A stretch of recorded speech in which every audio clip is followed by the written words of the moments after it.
in the story of Princess Beatrice and Professor J.T. Clark.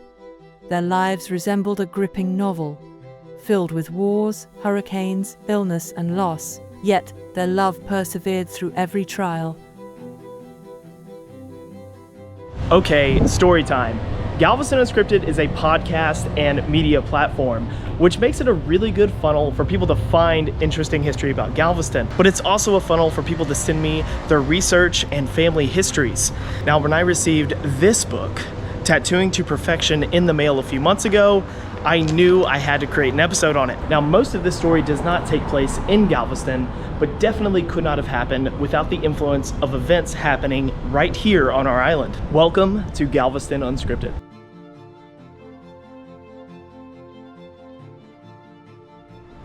Thank you to our video sponsor, The Daily News, bringing you the news since 1842, Texas' oldest newspaper. Support your local newspaper, The Daily News. This story involves two individuals who heavily influenced the world of tattooing and body art, with their tattoo shops in England, South Africa, and Australia. Professor J.T. Clark and Princess Beatrice, who met right here on Galveston Island. John Thompson was born right outside of Yorkshire, England in 1871. Annie Ritchie was born in Newcastle upon Tyne in 1876, and they both arrived in the United States in 1884. And both of their families ended up right here in Galveston, Texas. When John, his brother, and father moved to Galveston, Texas, they changed their last name to Clark, and no one really knows why. Was it to escape the law or start anew? But John began calling himself J.T. Clark. He grew up in Galveston with his brother and father and lived in various boarding houses on the island. Throughout JT's life, he worked odd jobs as a painter and even a longshoreman. And as a longshoreman, he would have undoubtedly come into contact with people with tattooed skin. JT, his brother, and father were known around town to have caused more than a couple of drunken skirmishes. Annie Ritchie never went by Annie, but rather Bertha, and having grown up in Galveston, was married by 1898. She lived at 601 Broadway with her husband and newborn baby boy. It's unclear exactly how JT and Bertha met, but JT was friends with Bertha's husband, so they definitely knew each other. At the outbreak of the Spanish-American War, JT volunteered in the United States Army. He was sent to Havana in the 1st Texas Infantry, also known as the Galveston Rifles. Fortunately, no one in his regiment was killed, but JT did contract dysentery and malarial fever, and was sent back to Galveston in 1899 and discharged from the military. In May of 1900, JT married his first wife and almost immediately left for South Africa to join the British volunteers in the absolutely brutal Boer War. This would be the last time he would ever see his first wife. In September of 1900, Bertha was at home raising her first child when the 1900 storm destroyed the city. While her husband was at work during the storm, he was safe in a building downtown. While Bertha was attempting to escape the floodwaters, her child was ripped from her arms, never to be seen again. As she floated along and was struggling to get through the storm surge, a man grabbed her by her hair and drug her to safety, absolutely saving Bertha's life. Except for her husband, all of Bertha's immediate family were killed during the 1900 storm. Meanwhile, in South Africa, the news of the storm reached the front lines where JT was fighting. Although unclear at first as news traveled slow, the confirmation from his brother and father that his wife had been killed finally reached him over a month after the storm. JT, fighting a war in South Africa, could not immediately return to Galveston if he wanted to, and now that his wife was lost, he had no reason to hurry back. Over the next 3 years, JT, a prolific artist, took up tattooing. He tattooed his fellow soldiers and thrill seekers in Johannesburg, all while making a name for himself in early 20th century tattooing. He had been injured and sick through most of his 20s and began to take stock of what he could do for the rest of his life.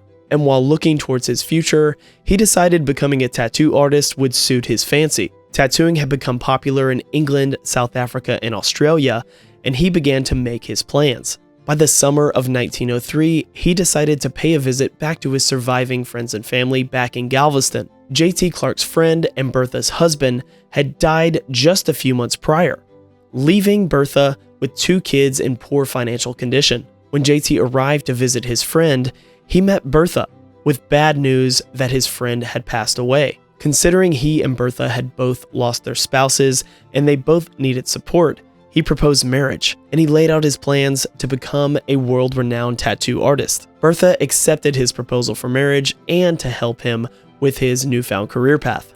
By the end of 1903, the couple was married and JT began tattooing right here in Galveston. And by 1904, they had moved to Cape Town, South Africa. JT began to build a chain of tattoo shops in South Africa. In the world of tattooing in the early 20th century, it was common to call a tattoo artist a professor or even sailor. So by 1908, having opened tattoo shops in Durban, Cape Town, Pretoria, and Johannesburg, South Africa, had earned the name Professor J.T. Clark. Prior to having the top of his head tattooed by famous tattoo artist George Burchett, with a sketch of Paul Kruger, the president of South Africa, Professor Clark could dress in long sleeves, and you may think he was a run-of-the-mill businessman of the day. Bertha, having supported JT through years of travel, raising her kids, and tattooing, became a canvas for JT when he wasn't tattooing himself. Bertha's tattooed skin had become such a striking sight at the time that she was given the nickname Princess Beatrice. She bore tattoos of George Washington, the Last Supper, spiderwebs, snakes, Japanese geishas, and even a memorial to her lost family during the 1900 storm. Professor J.T. Clark and Princess Beatrice had traveled the world bringing along a tattoo kit, searching for inspiration and leaving a lasting impression along the way. With tattoo shops in South Africa, England, and Australia, JT had tattooed thousands of bodies. Professor J.T. Clark and Princess Beatrice sold most of their tattoo shops and left South Africa due to political unrest. They returned to New York City, and by 1914, Professor J.T. Clark had joined the Ringling Brothers Circus as the tattooed man, claiming to be the only man with a tattooed scalp and tattooed soles of his feet. He traveled with the Ringling Brothers Circus by train, hitting 142 cities in 184 days, an absolutely grueling schedule.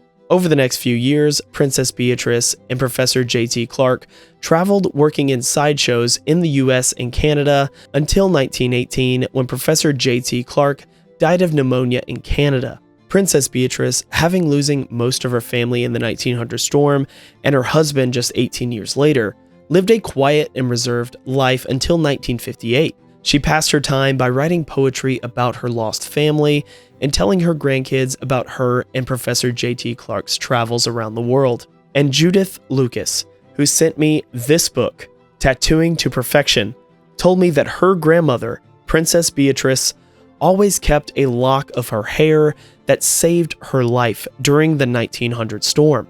The story of Professor J.T. Clark and Princess Beatrice shows how Galveston has played pivotal roles in propelling countless people's life trajectories, even if their time in Galveston was brief. A special thank you to Judith Lucas, who sent me over a copy of Tattooing to Perfection, an absolutely wonderful story of Professor J.T. Clark and Princess Beatrice. The book has tons of early 20th century tattoo sketches. If you enjoyed this episode, please make sure to like and subscribe and follow us on all social media. We are everywhere.